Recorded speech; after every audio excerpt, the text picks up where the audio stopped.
अध्यक्ष महोदय, सरकार प्रचलन के अनुसार चलेगी या जहां निर्धारित केंद्र सरकार द्वारा निर्धारित नियम है उसके अनुसार चलेगी। ये कहते हैं जी कि प्रचलन के अनुसार हम साल में एक बैठक कर रहे हैं।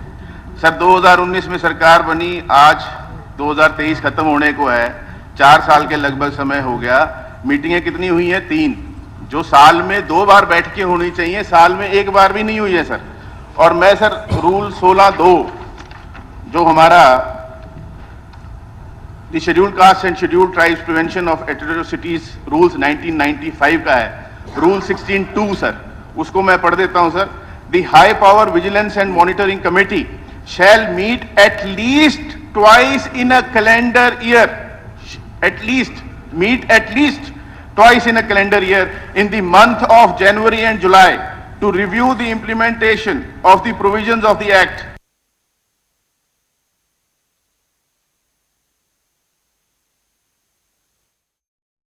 Meet at least twice in a calendar year in the month of January and July to review the implementation of the provisions of the Act, relief and rehabilitation facilities provided to the victims and other matters connected therewith, prosecution of cases under the Act, role of different officers / agencies responsible for implementing the provisions of the Act and various reports received by the state government. ये भारत सरकार ने नियम बनाए हैं और उसके बाद भी लागू नहीं किया जा रहा। ये कहते हैं जी हम तो जो है प्रचलन के अनुसार चल रहे हैं। ये कैसा प्रचलन है सर? नियम की उल्लंघना। और सर कारण फलस्वरूप हो क्या रहा है?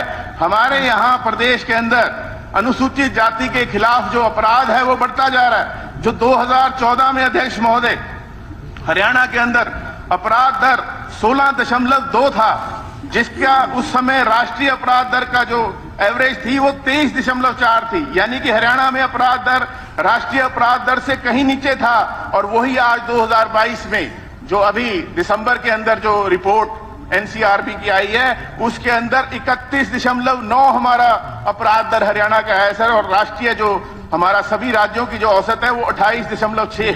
हम जो पूरे प्रदेशों की जो औसत है सर उससे भी कहीं ऊपर हैं। और उसके बाद कहते हैं जी हम मीटिंग नहीं बुलाएंगे, हम तो अपने जो है प्रचलन के अनुसार चलेंगे। सर ये गलत हो रहा है, प्रचलन के अनुसार नहीं चलेंगे। जो भारत सरकार ने नियम बना रखे हैं उनके उस अनुसार कार्य होना चाहिए सर। अनुसूचित जाति आयोग 8 साल बाद बना है। Special component plan authority sir, उसके गठन का आश्वासन यहां फ्लोर ऑफ द हाउस पे दिया गया, अभी तक उस पर भी कोई कार्रवाई नहीं हुई। मंत्री जी कृपया इसके बारे में बताएं। अध्यक्ष जी, जो बात माननीय सदस्य ने कही वो ठीक है कि समय कम से कम साल में 2 बार इसकी मीटिंग होनी चाहिए, वो नहीं हो पाई। मैं बता सकता हूं कि उनकी भी हालत इतनी अच्छी नहीं थी, लेकिन हमने नहीं भाई मैं बता रहा हूं, मैं बता रहा हूं इस बात से मैं सारी बस्तियां वो सहमत हूं। अभी साल में 2 बार होनी चाहिए, 1 बार हो पाई। लेकिन पिछली भाई मुख्यमंत्री जी की अध्यक्षता में ये मीटिंग होती है, व्यवस्था होती है, मुख्यमंत्री जी व्यस्त रहते हैं तो ये नहीं हो पाई। लेकिन आगे हम प्रयास करेंगे समय पर मीटिंग हो। बताया कि अपराध दर 2014 का ही बताया सर मैंने कि अपराध दर जो था वो 16.2 था, जो आज 2022 में 31.9 पहुंच गया। चलो मंत्री जी ने तो आप देखिए ये जो बैठकें नहीं हो पा रही, आप कह रहे हैं मुख्यमंत्री जी व्यस्त थे, लेकिन उसके कारण प्रदेश के अंदर अनुसूचित जातियों के खिलाफ क्या हो रहा है, कितना बड़ा नुकसान हो रहा है। मैं बीच में इंटरव्यू करूंगा। देखिए 2014 की जो बात कर रहे हैं, उस समय इस अपराध के खिलाफ एफआईआर करने के लिए आदमी जाता था, भटकता रहता था, उसकी एफआईआर लिखी नहीं जाती थी। इसलिए एफआईआर को खुले रूप से लिखना, इसके कारण से कोई अपराध बढ़ता है ऐसा नहीं है। लेकिन अगर अपराध होने के बाद एफआईआर लिखी ही ना जाए और उसको दबा के रखा जाए, ये सिलसिला हमने 2004 से 2014 तक देखा है।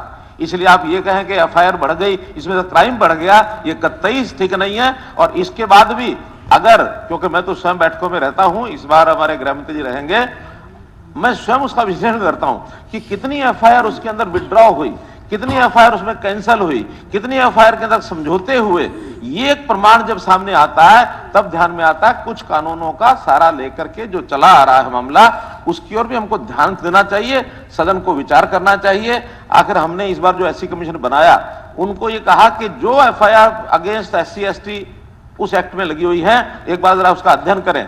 एससी कमीशन ने खुद पाया कि इसमें इतनी परसेंट तो बिल्कुल झूठी पाई जाती है। दोनों पार्टियों को बुलाया तो उनका कि ठीक है, मैंने तो एक एफआईआर लिखाई है, इसने मेरी ये बात नहीं मानी। तो ऐसी छोटी छोटी बातों को लेकर के और हम इस एक्ट का जो उपयोग करते हैं, मैं इस शब्द को दुरुपयोग नहीं कहूंगा, उपयोग करते हैं तो उसकी मंशा होती है। तो हम लोग इन एफआईआर के नंबर के हिसाब से क्राइम बढ़ गया घट गया, ये कतई अनुमान नहीं लगाना चाहिए। मेरा दावा है कि हम आज एक भी व्यक्ति को खाली नहीं जाना चाहते। दर तो राष्ट्रीय अपराध दर से भी ज्यादा हो गया, वो कैसे हो गया? सुभाष गांगुली जी।